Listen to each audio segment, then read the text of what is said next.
आपको हम सीजेपी के चीफ अभिजीत दिपके के पास लिए चलते हैं, जो इस वक्त जंतर मंतर पर बैठे हुए हैं।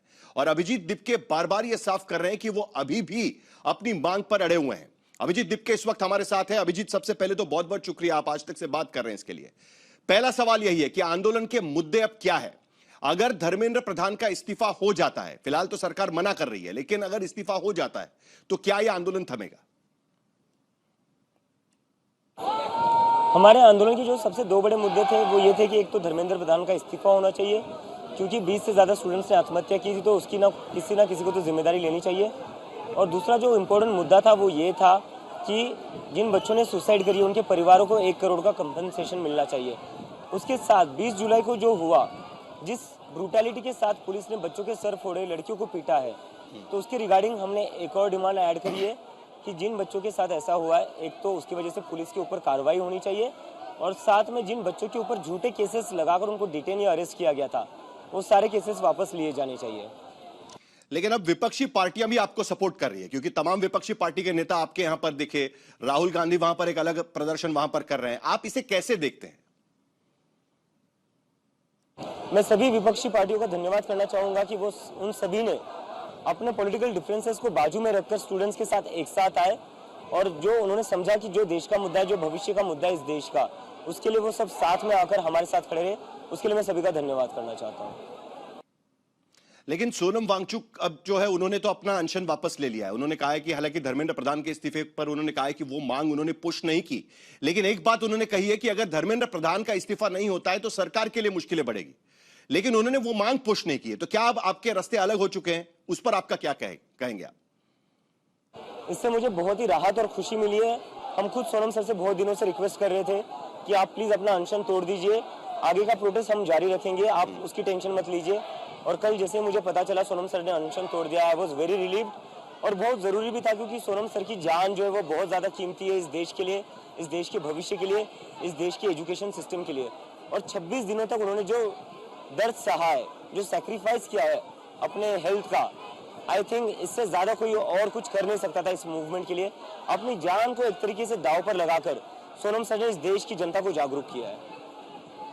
ठीक है, लेकिन आगे का प्लान क्या? क्योंकि आंदोलन तो पूरा पेपर लीक और धर्मेंद्र प्रधान के इस्तीफे के आसपास नजर आ रहे हैं, लेकिन आगे क्या प्लान होगा? क्या कुछ और भी मुद्दे हैं, उसको भी आप उठाने की कोशिश करेंगे? अभी तो ये आंदोलन हमारा ऐसे ही जारी रहेगा जब तक धर्मेंद्र प्रधान इस्तीफा नहीं देते, और मुझे लगता है इसमें सरकार की भी भलाई है कि जल्दी से जल्दी धर्मेंद्र प्रधान का इस्तीफा हो जाना चाहिए।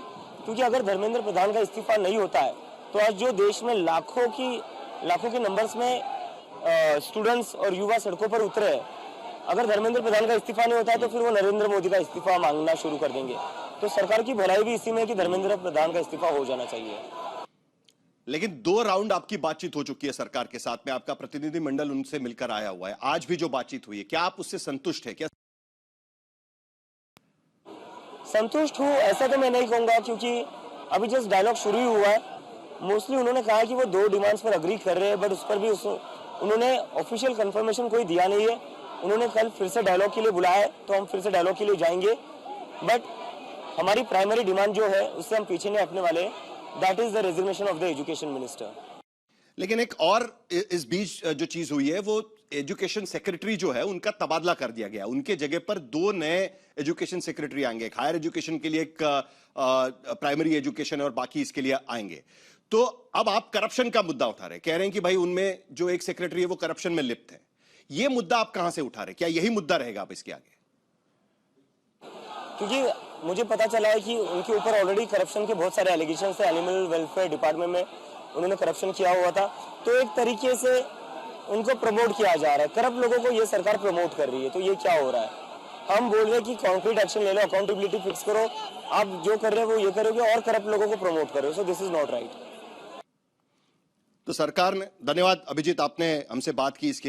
तो एक बात तो साफ है कि सरकार फिलहाल धर्मेंद्र प्रधान के इस्तीफे को लेकर बातचीत करने को तैयार नहीं नजर आ रही है, क्योंकि सूत्रों के हवाले से सरकार खबर दे रही है कि धर्मेंद्र प्रधान इस्तीफा नहीं देंगे, कारण भले जो भी दे रहे होंगे।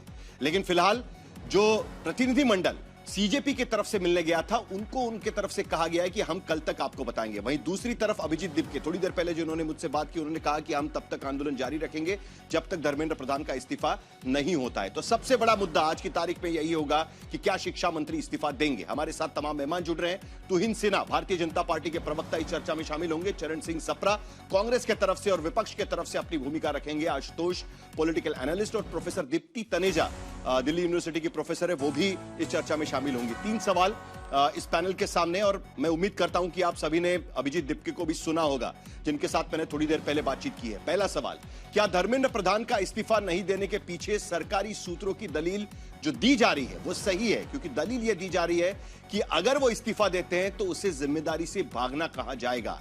क्या यह दलील सही है? दूसरा सवाल, क्या पेपर लीक मामले में शिक्षा मंत्री के इस्तीफे की मांग सियासत से प्रेरित है? क्योंकि विपक्ष भी इसी मांग को लेकर आगे बढ़ रहा है और बार बार यह कह रहा है कि पहले पर्चा फिर चर्चा।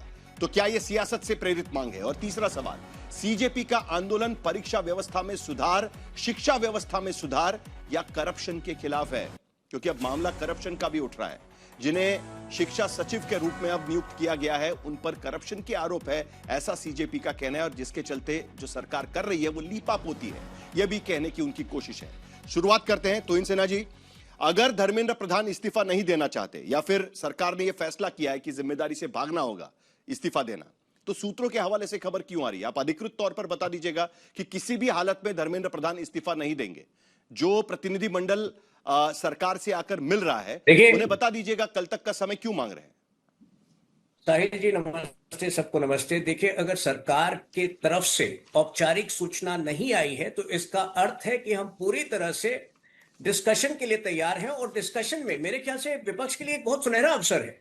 जिस एजुकेशन मिनिस्टर की देख रेख में ये पूरा जो है ये पेपर लीक हुआ है, आप उनसे सवाल जवाब नहीं करना चाहते पार्लियामेंट के अंदर, आप उनको कटघरे में नहीं खड़ा करना चाहते। अगर इतनी अंडर कॉन्फिडेंट है हमारी ओपोजिशन, मेरे ख्याल से बहुत सुनहरा अवसर है उनके पास और उनको ये मौका नहीं गंवाना चाहिए। अगर उस सवाल जवाब के बाद तब भी उनको लगता है कि वो उनका सवाल जवाब नहीं दे पाए, तब आप मांगिए। लेकिन मानव सोच के 3 पड़ाव होते हैं, 3 चरण में आप उनको देख सकते हैं। एक जो होता है, कुछ लोग केवल व्यक्ति विशेष के बारे में चर्चा करते हैं, कुछ इवेंट्स के बारे में चर्चा करते हैं, कुछ जो है व्यवस्थागत सुधार के बारे में करते हैं। प्रधानमंत्री मोदी जी चाहते हैं कि विपक्ष सामने आए और लॉन्ग टर्म व्यवस्थागत सुधार के बारे में खुलकर चर्चा हो, जिससे कि यह समस्या दोबारा कभी उत्पन्न ही ना हो।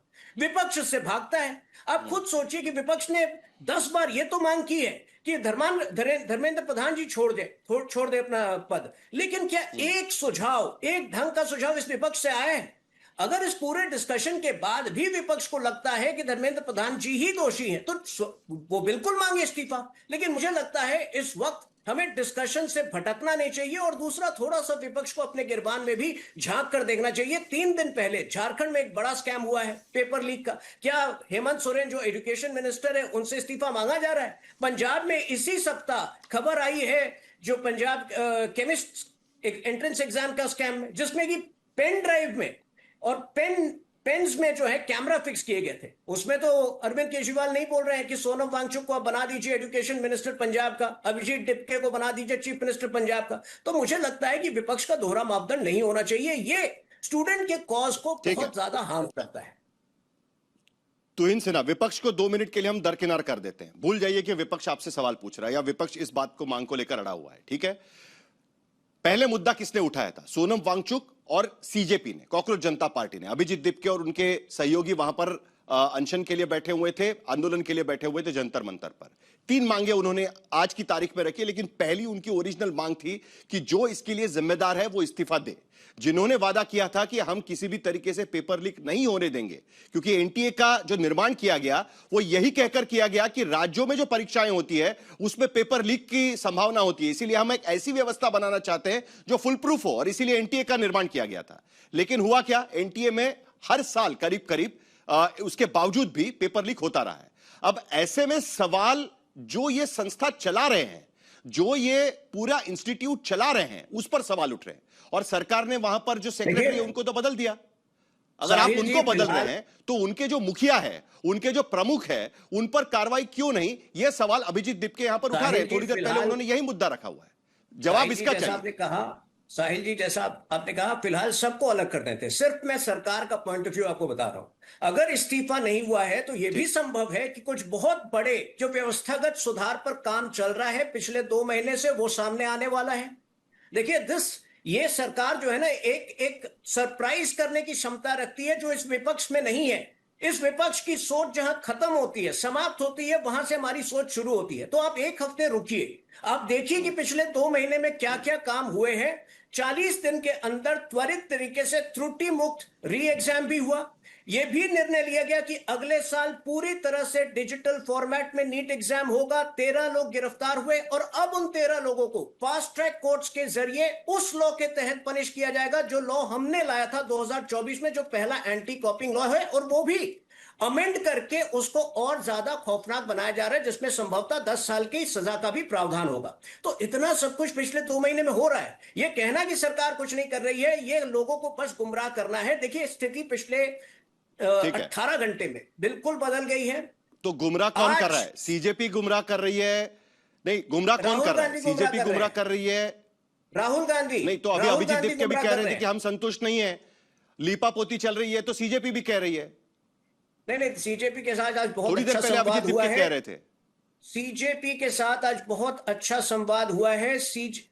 जो संवाद अभी होने वाला है वो सीधा सीधा संवाद स्टूडेंट्स और सरकार के बीच में होने वाला है। जो पार्टियां बिचौली बनने का काम कर रही थी, अब उनका कोई स्थान नहीं रहेगा, और इसलिए बहुत बुरा वक्त आने वाला है ये उन पार्टियों के लिए जिन्होंने स्टूडेंट्स का उपयोग किया है अपने राजनीतिक स्वार्थ के लिए पिछले 4 ठीक है, तो विपक्षी पार्टियां बिचौलिया है, आप बिचौलिया है। डायरेक्टली संवाद हो रहा है सीजेपी के साथ में, जिनकी मांग अभी भी वही कायम है कि धर्मेंद्र प्रधान इस्तीफा दे, उसके बाद ही बात आगे करेंगे। ये बात वो बार बार कह रहे हैं, लेकिन आप बिचौलिए हैं। चरण सिंह सप्रा। देखिए साहिल जी, अभी बीजेपी के प्रवक्ता ने क्या कहा, इन्होंने कहा कि कहीं सरकार एक सरप्राइज देने वाली है। हाँ बिल्कुल, सरकार सरप्राइज ही दे रही है। सरकार ये कह रही है कि हमारी जो नैतिक जवाबदारी है वो बड़ा शून्य है। ये सरप्राइज है इस देश के लिए, 140 करोड़ जनता के लिए सरप्राइज है कि इस सरकार की कोई नैतिक जवाबदारी नहीं है। आप कुछ भी कर लीजिए, ये सरकार जो है वो राजीनामा लेगी नहीं, ये इन्होंने सिद्ध कर दिया है। यानी बता दिया है कि ये निरंकुश सरकार है, ये निर्लज सरकार है, ये निर्दयी सरकार है। ये इन्होंने अब खुद ही बता दिया है सरप्राइज वाली बात बोल करके। अच्छा, अगर सरप्राइज बता रहे भाई, ये आग तो आपकी लगाई हुई है ना, ये आग आपने लगाई है और आप अभी बुखलाए भी हुए हो। बुखला करके इस आग को भी आपने ही बुझाना है। हो क्या रहा है साहिल जी, ये सारी देश को पता है, सारे छात्रों को पता है कि हमारा एजुकेशन सिस्टम जो है वो वेंटिलेटर पर है, और छात्र और विपक्ष चाहता है कि एक मेजर सर्जरी होनी चाहिए। लेकिन नरेंद्र मोदी क्या कर रहे हैं, वो एक फर्स्ट एड का डिब्बा लेकर के आईसीयू की परिक्रमा कर रहे हैं। वहां पर आईसीयू की परिक्रमा हो रही है फर्स्ट एड बॉक्स से। ये चीजें हो रही है। आज देश को ये फास्ट ट्रैक कोर्ट की बात करते हैं, देश को फास्ट ट्रैक कोर्ट नहीं, फास्ट ट्रैक नियत चाहिए। इनकी नीति और नियत दोनों में खोट है। हमें एक अच्छी जांच चाहिए, यही छात्र मांग कर रहे हैं ना, और इनकी नियत और नीति में खोट है। इसके लिए छात्रों का एक ट्रस्ट डेफिसिट बन गया है। ट्रस्ट डेफिसिट है, छात्र इनके ऊपर विश्वास नहीं। तुहिन सिन्हा एक मिनट, तो अमित शाह को जवाब देना चाहिए। सप्रा जी एक मिनट, सप्रा जी एक मिनट, नहीं सप्रा जी एक मिनट, सप्रा जी एक मिनट। तुहिन सिन्हा, क्या पैलेट गन चलाने की इजाजत दी गई थी? पैलेट गन चलाने की इजाजत, एक मिनट सप्रा जी, एक मिनट।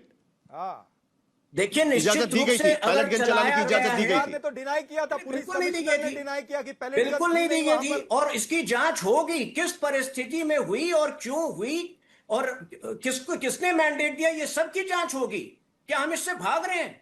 हर जगह जहां हिंसा का प्रयोग हुआ है, छात्रों के मत बोलिए ना सप्रा जी, हर जगह जहां पर हिंसा का प्रयोग हुआ है वो मतलब आरएएफ का जवान जिसको घसीट कर मार रहे थे कुछ गुंडे, उसके भी विजुअल्स हमने देखे हैं। सप्रा जी एक मिनट, ठीक है, ठीक है, टाइम्स नाउ के पत्रकार को जिस प्रकार से मारा गया उसके भी विजुअल्स हमने देखे हैं।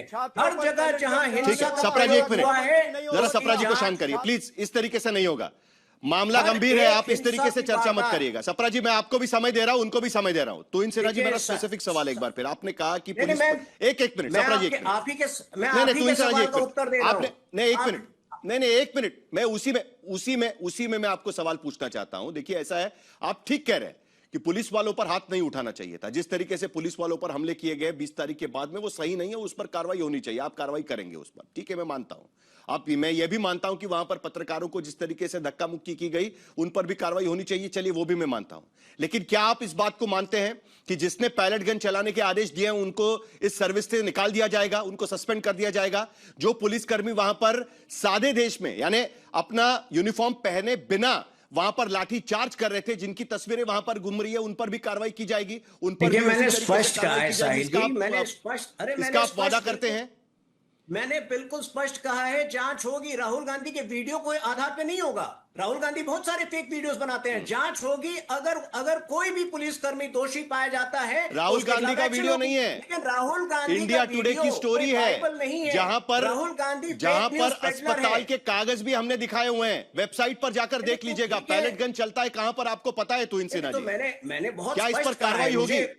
मुझे पता नहीं आपको क्यों मेरी बात नहीं समझ। मैं बहुत स्पष्ट कह रहा हूं कि जांच के उपरांत अगर वो पुलिस दोषी पाया जाता है तो उसके खिलाफ एक्शन होगी। मैं जरा आपसे 30 सेकंड और ले लूं। देखिए, आज की तारीख में आज जो बातचीत हुई है सरकार और सीजेपी के बीच, उस पर भी मैं कह दूं कि सीजेपी की आज क्रेडिबिलिटी कांग्रेस पार्टी से अधिक है। उन्होंने तीन जो है डिमांड्स रखे हैं, उस पर विचार हो रहा है। हमने कब मना किया, और कल भी संभवतः बातचीत होगी। लेकिन कांग्रेस पार्टी जिस तरह से आग लगाने का काम कर रही थी, अब इनका काम खत्म हो गया है। राहुल गांधी जो अपने रहस्य में विदेशी यात्रा के कारण अपने ही 3 रैलीज को कैंसिल करते हैं, स्टूडेंट रैलीज को कैंसिल करते हैं, आज अगर मगरमच्छी आंसू बहा रहे हैं।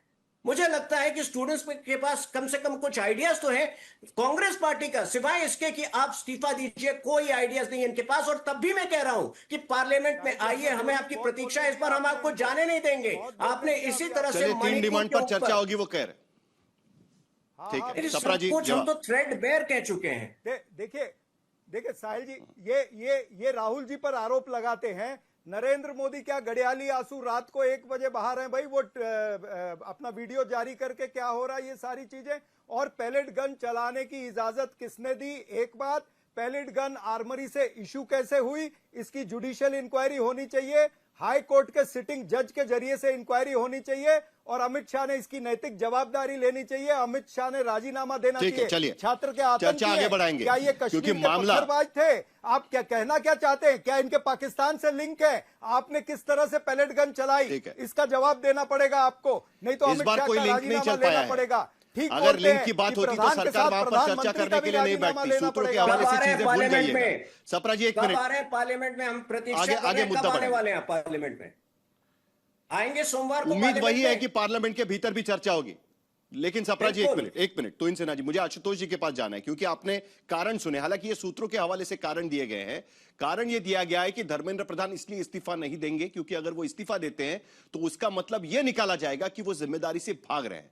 वो जिम्मेदारी निभाना चाहते हैं, इसके लिए अपने पद पर बने रहेंगे। हालांकि इस बात की किसी भी तरीके से आधिकारिक पुष्टि नहीं है, किसी भी तरीके से सरकार की तरफ से इसका कोई बयान नहीं दिया गया है। जो सीजेपी का प्रतिनिधिमंडल मिला था, उनके सामने जेपी नड्डा सिर्फ इतना कह चुके हैं कि कल 2 बजे हम आपको बताएंगे। लेकिन फिलहाल सूत्रों के हवाले से एक खबर, ये बार बार पेपर लीक का सवाल खड़ा किया जा रहा है। जब मैं आपसे बातचीत कर रहा हूं, जब पेपर लीक को लेकर पूरे देश के अंदर हंगामा मचा हुआ है, उस वक्त भी उत्तराखंड की टेक्निकल यूनिवर्सिटी में पेपर लीक हुए हैं 2 सब्जेक्ट के। आप सोच लीजिए, उत्तराखंड में भी तो भारतीय जनता पार्टी की सरकार है, केंद्र में भारतीय जनता पार्टी की सरकार है, तो कैसे मान लिया जाए कि यह संजीदा है पेपर लीक के मसले को लेकर? जब इतने बड़े आंदोलन के बाद भी अगर पेपर लीक नहीं रोक पा रहे, इसका मतलब यह पेपर लीक के पीछे कुछ बहुत ही पावरफुल, बहुत ही शक्तिशाली लोग इन्वॉल्व हैं। अन्यथा इतनी हिम्मत तो कम से कम नहीं होती कि जब यहां आंदोलन पर बैठे हुए हैं लोग, तब वीर माधव सिंह भंडारी उत्तराखंड टेक्निकल यूनिवर्सिटी में पेपर लीक हो रहे हैं। पहली बात तो ये। दूसरी बात, मुझे लगता है कि ये जो धर्मेंद्र प्रधान को लेकर जो एक चिंता पैदा हो गई भारतीय जनता पार्टी के अंदर, उनको इस बात का पूरा एहसास है कि अगर धर्मेंद्र प्रधान का इस्तीफा हुआ तो फिर ये यहीं पे नहीं रुकने वाला, फिर अमित शाह का इस्तीफा मांगा जाएगा और फिर देश के प्रधानमंत्री का इस्तीफा मांगा जाएगा। क्योंकि दिल्ली के अंदर जो दिल्ली पुलिस है वो सीधे सीधे अमित शाह को रिपोर्ट करती, जो देश के गृह मंत्री हैं। अगर उनकी मौजूदगी में, उनके गृह मंत्री रहते हुए अगर पैलेट गन चल रही है, लाठियों में कीलें लगी हुई हैं, छात्रों और बच्चियों के साथ एक तरीके से बदसलूकी की जा रही है, उनको जानवरों की तरह पीटा जा रहा है, तो यह मसला सिर्फ दिल्ली के पुलिस कमिश्नर का नहीं है, यह मसला दिल्ली के पुलिस कमिश्नर का सिर्फ नहीं है, यह मसला अमित शाह तक भी जाता है। और अगर आप जंतर मंतर पे जाएं तो आपको इस बात का अंदाजा होगा, वहां लोगों के अंदर नाराजगी धर्मेंद्र प्रधान को लेके कम है, अमित शाह प्रधानमंत्री नरेंद्र मोदी को लेके ज्यादा है। क्योंकि हर आदमी ये जानता है कि यह वो सरकार है जहां परिंदा भी पर नहीं मानता। अगर प्रधानमंत्री कार्यालय से इशारे नहीं होते तो धर्मेंद्र प्रधान तो एक प्यादा है। अभी सिर्फ इतनी सी जरूरत है कि सरकार की जवाबदेही तय होनी चाहिए। और अगर आज ये सरकार की तरफ से कहा जा रहा है कि धर्मेंद्र प्रधान अपनी जवाबदेही, अपनी जिम्मेदारी को निभाना चाहते हैं, तो इतने सालों से वो शिक्षा मंत्री क्या सो रहे थे क्या? वो इससे ज्यादा गैर जिम्मेदार क्या हो सकता है? एक के बाद पेपर लीक हो रहे हैं और आपके हाथ में कुछ भी नहीं, आप कुछ कर नहीं पा रहे। इसका मतलब धर्मेंद्र प्रधान के भी हाथ बंधे हुए हैं, ये कहीं और से संचालित हो रहा है, ये पेपर लीक रुकने वाला नहीं है। तो इनसे ना जवाब दीजिए।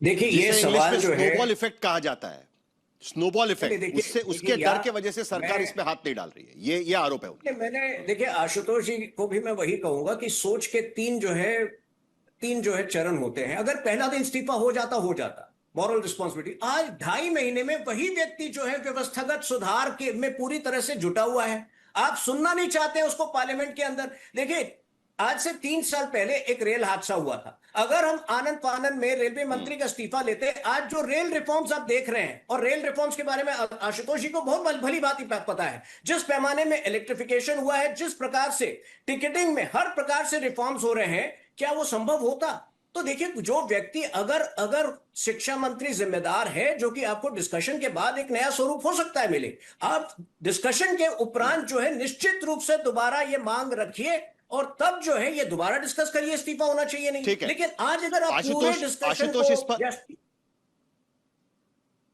ठीक है, नहीं आशुतोष इसका जवाब देंगे, लेकिन एक बात मुझे क्लैरिफिकेशन दे दीजिएगा, क्योंकि कल रात को अचानक खबर आई जिसका मैंने जिक्र भी किया कि एजुकेशन सेक्रेटरी का तबादला कर दिया गया। क्या इसका मतलब हम ये निकालकर चले कि ये जवाबदेही फिक्स करने की कोशिश सरकार की तरफ से की गई कि अधिकारी जो है उनकी जिम्मेदारी थी ठीक से ये काम करने की, जो दरअसल एनटीए में काम कर चुके हैं, वो एनटीए के डायरेक्टर रह चुके हैं, वो सीबीएसई के डायरेक्टर रह चुके हैं, और फिर भी वो पेपर लीक नहीं रोक पाए, इसके लिए उनका तबादला कर दिया गया? क्या ये हम मानकर चलें? इस पर सरकार की तरफ से कोई प्रतिक्रिया नहीं आई है। देखिए आपका इंटरप्रेट, आपको पूरी आजादी है कि आप उसको इंटरप्रेट करिए, क्योंकि उसी समय लगभग उसी समय दिल्ली हाईकोर्ट का बहुत त्वरित नोटिफिकेशन भी आ गया कि जो फास्ट ट्रैक करने का हमने निर्णय लिया था वो भी नोटिफाई हो गया, और प्रधानमंत्री ने ये भी कह दिया मुंबई में भी बनाया, नागपुर में भी बनाया।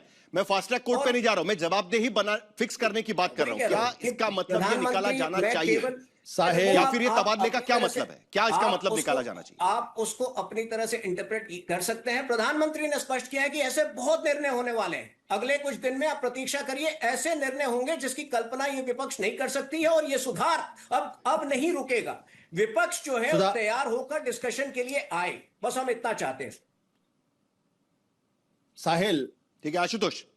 साहिल देखिए, 2.5 महीने से सरकार क्या सो रही थी क्या? तब फैसले क्यों नहीं हुए? तब रिफॉर्म क्यों नहीं हुए? आप सो रहे थे। ये लड़के दिल्ली की सड़कों पे घूम रहे थे, ये लड़के जयपुर गए, पुणे गए, तब तो सरकार को ध्यान नहीं पड़ा। अब सरकार को ध्यान पड़ रहा है। अब सरकार, देखिए असल बात क्या है, यह सरकार अपने आप को संसद के प्रति जवाबदेह नहीं मानती। अगर जवाबदेह मानती तो धर्मेंद्र प्रधान का इस्तीफा आज नहीं, इस आंदोलन शुरू होने के पहले से होगा। जैसे कि मनमोहन सिंह की सरकार में इस्तीफे हुए, यहां तो राजनाथ सिंह सीधे कहते हैं हम इस्तीफे क्यों दें, हमारे यहां इस्तीफे नहीं होते। तो ये जो जवाबदेह सरकार होती संसद के प्रति, वो संसद के प्रति अपनी जिम्मेदारी को समझती है, और अगर कहीं गलत होता है तो उसके लिए जवाबदेही होती है। मैं मनमोहन सिंह की सरकार में एक दिन में 3 मंत्रियों के इस्तीफे हुए थे। महाराष्ट्र के मुख्यमंत्री का इस्तीफा हुआ था, उप मुख्यमंत्री का इस्तीफा हुआ था, और केंद्रीय गृह मंत्री का इस्तीफा हुआ था। यहां बता दिए किसका इस्तीफा हुआ? नहीं इस्तीफा हुआ, क्योंकि यह सरकार, और कह रहे इसका मतलब है कि धर्मेंद्र प्रधान इनके यहां सबसे काबिल मंत्री हैं, अगर वो इस्तीफे दे देंगे तो रिफॉर्म रुक जाएगा। अगर सबसे काबिल मंत्री का यह हाल है कि इस देश के अंदर पेपर लीक हो जा रहा, रुक नहीं रहा है, तो इनके बाद जो आएगा उसका तो और भी बुरा हाल होगा। ये सरकार कहना चाहती है। अगर ये सरकार कहना चाहती है, पेपर लीक के बाद में तोहिन सेना, आपको याद होगा, तब यह खबर बताई गई थी कि खुद प्रधानमंत्री देख रहे हैं आप इस पूरी बात को। अगर प्रधानमंत्री को इसमें दखलंदाजी देनी पड़ रही है तो मंत्री का क्या काम? ये बात भी तो सवाल उठता है ना वहां पर। देखिए जिस साहिल बात को जी, लेकर 40 सरकार कह रही है कि हमने ठीक काम किया, पेपर देखिए, लीक के बाद हमने कोई तुरंत भी- परीक्षा करवाई और बहुत अच्छे तरीके से करवाई, लेकिन यह भी खबर आपने दी थी कि प्रधानमंत्री को खुद उसको देखना पड़ रहा है, यह भी आपने कहा था, आपको याद होगा। देखिए साहिल जी, प्रधानमंत्री नहीं, एक होल ऑफ गवर्नमेंट अप्रोच हमने अपनाया था। ये हमारे लिए प्रतिष्ठा का भी और जिम्मेदारी का विषय था कि 40 दिन के अंदर किस तरह त्वरित तरीके से, त्रुटि मुक्त तरीके से एग्जाम हो। देखिए कोई भी एग्जाम पेपर लीक पूरी तरह से जो है ना, आज जो है वो हमारे लिए एम्बैरेसमेंट है, इसमें कोई डिनाई नहीं कर सकता। लेकिन 40 दिन में हमने जो जिस तरह से उसको क्लियर किया, वो भी जो है इसी मिनिस्टर की देखरेख में हुआ। मैं आशुतोष जी से बस एक ही सवाल पूछना चाहता हूं कि जो 10 बड़े पेपर लीक जो विपक्ष के राज्यों में हुए हैं, वहां कब ये लोग इस्तीफा मांगेंगे? वहां झारखंड के मुख्यमंत्री से इस्तीफा नहीं मांग रहे आप, पंजाब का जो एजुकेशन मिनिस्टर है उससे इस्तीफा नहीं मांग रहे आप। तो कम से कम हम तो यहां पर कह रहे हैं जो सुधार हुए पिछले 2 महीने में, जो आगे के लिए लाइन अप है, कम से कम आप सुन लीजिए और उसके बाद ये डिमांड रखिए। उसकी भी आपको पेशेंस नहीं है। देखिए साहिल जी, एक पैटर्न पिछले 2 साल से इस देश ने देखा है। मणिपुर का विषय हो, नो कॉन्फिडेंस मोशन हो, या फिर ऑपरेशन सिंदूर है, ये लोग एक परसेप्शन क्रिएट करने की कोशिश करते हैं कि सरकार डिस्कशन से भाग रही है, जबकि सत्य उसके बिल्कुल विपरीत है। अब हम इनके पीछे पड़ने वाले हैं। परसेप्शन का सवाल अगर नहीं उठता, परसेप्शन का सवाल अगर नहीं उठता तो ये बातचीत भी नहीं होती, और किसी भी सरकार के समय पे यही होता है। आशुतोष जल्दी से जवाब दीजिए, दीप्ति तनेजा जी के पास जाना है। देखिए साहिल, तुहिन हमारे मित्र हैं, उनकी बातों पे मैं सिर्फ हंस सकता हूं, और कभी कभी रोने का भी मन करता है। अभी जब वो बातचीत करें तब उत्तराखंड के अंदर जहां भारतीय जनता पार्टी की सरकार है, वहां की यूनिवर्सिटी में पेपर लीक हुआ, अभी ये खबर आई है। तो यह है भारतीय जनता पार्टी की सरकार का रवैया, वो कैसे क्राइसिस सॉल्व करने की कोशिश करती है। महत्वपूर्ण सवाल क्या है, मुझे लगता है कि भारतीय जनता पार्टी जो है वो अपने पुराने बैकग्राउंड को नहीं चेक करना चाहती। ये वही भारतीय जनता पार्टी जिसने 2014 के पहले एक के बाद एक मंत्रियों के इस्तीफे मांगे, संसद को पूरी तरीके से ठप किया, काम नहीं किया। अरुण जेटली, सुषमा स्वराज ये कहते हुए पाए जाते थे कि डिसरप्ट करना भी एक डेमोक्रेटिक कार्य है। अब भारतीय जनता पार्टी को बहुत तकलीफ हो रही। महत्वपूर्ण सवाल क्या है, भारतीय जनता पार्टी, तुहिन सिन्हा, आपकी इस पूरी बातचीत में वो जो है बच्चों के बारे में बातचीत नहीं करना चाहते, वहां पे जो काकरोच का आंदोलन उस पर चर्चा नहीं करना चाहते। पूरी बातचीत को वो डिरेल करके एक नया नैरेटिव बनाना चाहते हैं कि दरअसल विपक्ष पूरे मामले के है हिम्मत भारतीय जनता पार्टी की, पूरे मामले के अगर सेंटर में कोई है तो वो आम स्टूडेंट है कि जो आज सड़क पर यहां पर दिखाई दे रहा है, और उसकी ताकत अगर नहीं दिखाई देती तो हो सकता है कि सरकार इस बातचीत के लिए भी तैयार नहीं होती। हो सकता है कि विपक्ष जो आम तौर पर सड़क की लड़ाई करने से परहेज करता था, वो सड़क पर आज दिखाई नहीं देता। तो यह विपक्ष के साथ साथ सरकार के लिए भी एक बहुत बड़ी सीख है कि आखिरकार उस युवक ने सड़क पर उतरकर दिखा दिया है कि हम जेंजी जरूर है, लेकिन सड़क पर उतरकर हमारी हक की लड़ाई भी हम लड़ सकते हैं। यह बहुत बड़ी बात है। लेकिन दीप्ति तनेजा, 5 चीजें सीजेपी के सुझाव दिए गए हैं। आप प्रोफेसर है दिल्ली यूनिवर्सिटी के भीतर, 5 सुझाव दिए गए हैं। 5 सुझाव हम स्क्रीन पर चला रहे हैं। पहला सुझाव है कि परीक्षा केंद्रों पर एडवांस डिजिटल लॉक्स, हार्डवेयर सुरक्षा का उपयोग का सुझाव दिया गया है।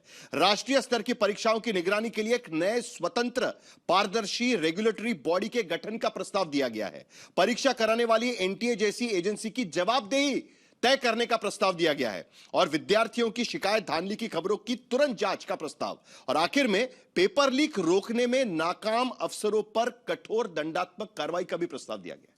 ये 5 प्रस्तावों को आप किस तरीके से देखती है? क्या आपको लगता है कि ये लागू होने चाहिए? राजनीति दूर रख दीजिएगा।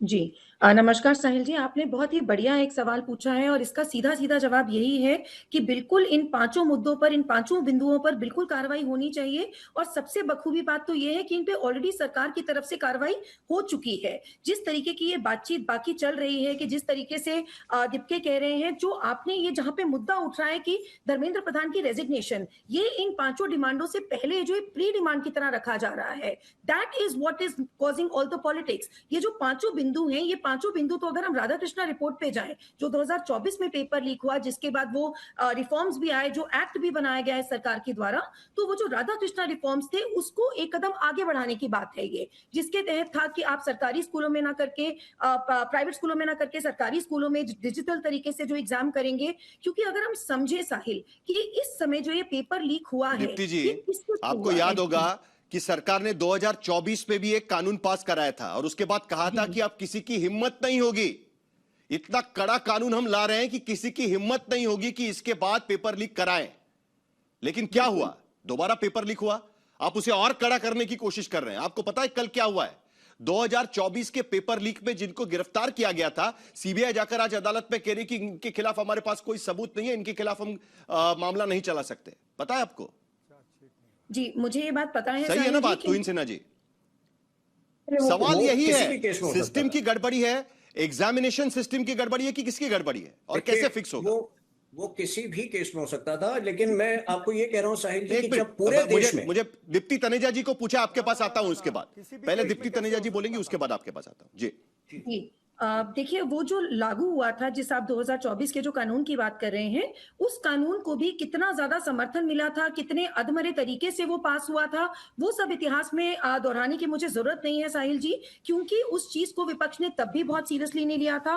और उसी के तहत जितने भी अधिनियम बने, तभी ये फास्ट ट्रैक कोर्ट की और उसी में सुधार लाने की अब बात हो रही है। बात ये है कि इसके ऊपर सियासत नहीं होनी चाहिए, युवाओं के साथ, युवाओं के भविष्य के साथ खेला नहीं जा सकता। अभी आशुतोष जी बात कर रहे थे उत्तराखंड की। प्रॉब्लम तो यही है ना कि चाहे वो झारखंड हो, चाहे वो उत्तराखंड हो, चाहे वो पंजाब हो, चाहे वो ऑल ओवर इंडिया हो, बच्चों के भविष्य के साथ खिलवाड़ होता है, जो अपने आप में एक बहुत दुखद बात है। और उसको आगे इम्प्रोवाइज करने के लिए सरकार ठोस कदम उठा रही है। लेकिन क्या धर्मेंद्र ये प्रधान देखिए, अभी तस्वीर चलाई थी पैलेट गन आगे की, बढ़ेंगे या वो सियासत और आप है? सही कह रही है, आप सही कह रही है कि बच्चों के भविष्य के साथ कोई भी राजनीति या खिलवाड़ नहीं होनी चाहिए। बात मैं मानता हूं। 2023 का राजस्थान का चुनाव का प्रचार मैंने देखा हुआ है, और उस चुनाव प्रचार में हर मंच से, किसकी सरकार थी बताने की जरूरत नहीं है, अशोक गहलोत की सरकार थी, जब चुनाव प्रचार चल रहा था, हर मंच से राजस्थान के पेपर लीक का मुद्दा उठाया गया था। तुहिन सिन्हा जी, आपको भी याद होगा।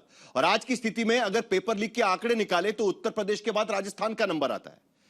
ये स्थिति है आज इस देश में, और उसके ये सब चीज से बचने के लिए एक नेशनल एजेंसी बनाने की बात चली थी।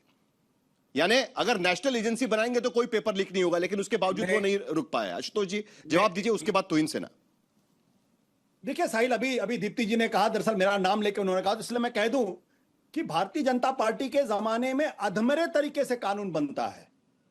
अब आप समझ लीजिए कि सरकार की सेंसिटिविटी कितनी है, सरकार कितनी सीरियस है। आप कानून बना रहे हैं, आप मजाक कर रहे हैं संसद के साथ, आप अधमरा कानून बना रहे हैं। और उसके बाद राधाकृष्ण कमीशन की रिपोर्ट जो 2024 में आ गई, अभी तक सरकार ने क्यों नहीं लागू की? किसने रोका था सरकार को? विपक्ष ने रोका था, राहुल गांधी ने रोका था, अखिलेश यादव ने रोका था। किसने रोका था? 26 आ गया, 2 साल हो चुके हैं। तो ये मजाक बंद होना चाहिए, राष्ट्रीय चैनल पे इस तरीके के मजाक बंद होना चाहिए, और सरकार का इस तरीके से डिफेंस भी बंद होना चाहिए। अगर सरकार जिम्मेदार सरकार होती तो अब तक कड़े कानून लाके इन सब जो पेपर लीक हो रहे हैं उस पर रोक लग गई होती। लेकिन जब मैं आपसे बातचीत कर रहा हूं, जब छात्रों पर लाठियां चल रही हैं, पैलेट गन चल रहे हैं, तब भी उत्तराखंड के अंदर वहां पेपर लीक हो रहा है, और वहां डबल इंजन की सरकार बल्कि ट्रिपल इंजन की सरकार है। मामला बदल गया है, मामला बदल गया है। तुहिन सिन्हा, मैं रिस्पॉन्स? हाँ जी, दीप्ति तनेजा जी, आप पहले रिस्पॉन्ड करिए, उसके बाद चलेंगे जी। आशुतोष जी, एक मिनट, वो रिस्पॉन्ड करना चाहती है, उनका नाम लिया गया है इसके लिए, प्लीज। आशुतोष जी, मैंने बात करी थी कोई और आपने जवाब दिया कोई और। मैं आपकी बात कर रही थी कि आप केवल क्यों उत्तराखंड की बात कर रहे हैं, आप झारखंड की, आप पंजाब की, आप बच्चों की बात क्यों नहीं कर रहे हैं? खैर, उस क्वेश्चन को आप अवॉइड कर गए। अगेन, जो आपने अधमरे की बात करी, मैं यहाँ सियासत नहीं करना चाहती थी, लेकिन ये अधमरे, जिस दिन ये कानून की बात हो रही थी, तो विपक्ष की तरफ से कितने लोग उस समय संसद में मौजूद थे? क्या आपको मुझे वो मेमोरी रिफ्रेश करने की जरूरत है? सर, हम पूरा भारत जानता है कि क्यों, लेकिन सरकार अगर रिस्पॉन्सिव है, दीप्ति तनेजा जी, मैडम अगर सरकार रिस्पॉन्सिव है, ये डिबेट पे आप भी शामिल हुई थी जब पिछली बार एनटीए में जो पेपर लीक हुआ था, उसमें राधाकृष्णन कमेटी की सिफारिशें नहीं लागू की गई ना। 24 के पेपर लीक के बाद ही बनी थी। स्टैंडिंग कमेटी का रिपोर्ट था, पार्लियामेंट्री कमेटी का रिपोर्ट था, उसके आधार पर ही बनाई गई थी, लेकिन नहीं लागू की गई थी। कई सारी जो उनकी सिफारिशें थी वो वैसी की वैसी धरी की धरी रह गई थी। सर, सारी सिफारिशें नहीं, काफी हद तक वो लागू की गई हैं। फीजिबिलिटी देख के जो लागू होनी चाहिए, ये जो इस बार पब्लिक स्कूल में हुआ है, प्राइवेट में नहीं, वो चरण सिंह सप्रा, 30 सेकंड आपके पास। विपक्ष मुद्दा क्या इस्तीफे तक जारी रखेगा? 30 सेकंड आपके पास, आखिर के 30 सेकंड तुहिन सिन्हा। चलिए, 1 मिनट बचाए मेरे पास। बिल्कुल इसको इस्तीफे तक जारी रखेगा, क्योंकि ये आज का मामला नहीं है। ये पिछले 12 वर्षों से 152 पेपर लीक होते हैं, 24 छात्रों की आत्महत्या हो जाती है, 7.5 करोड़ छात्र इसमें इफेक्ट हो जाते हैं, लेकिन इस सरकार को कुछ नहीं पता लगता। इस सरकार को 20 तारीख के बाद में समझ में आता है ठीक है, कि इसमें तो कोई इनसे ना- एक्शन लेने का है। जब Last इस तरह 20 की सेकंड, सरकार तो है, इनसे तो ना- निश्चित रूप से देखिए वैसे साहिल शिक्षण जी, ठीक है, सप्रा जी, बहुत प्लीज। विशाल, प्रधानमंत्री का साहिल दोनों का जी, एक राजीनामा होना बहुत चाहिए यहाँ इसमें एक तो। बहुत विशाल अंतर है कांग्रेस के विपक्ष के अप्रोच में और हमारे अप्रोच में इस पूरी समस्या से डील करने में। हमारा कोई नेता प्रियंका गांधी की तरह भाषण नहीं देता है कि अशोक गहलोत रोक नहीं पा रहे हैं, क्या करिए, छोड़ दीजिए। हम कह रहे हैं कि हम पूरी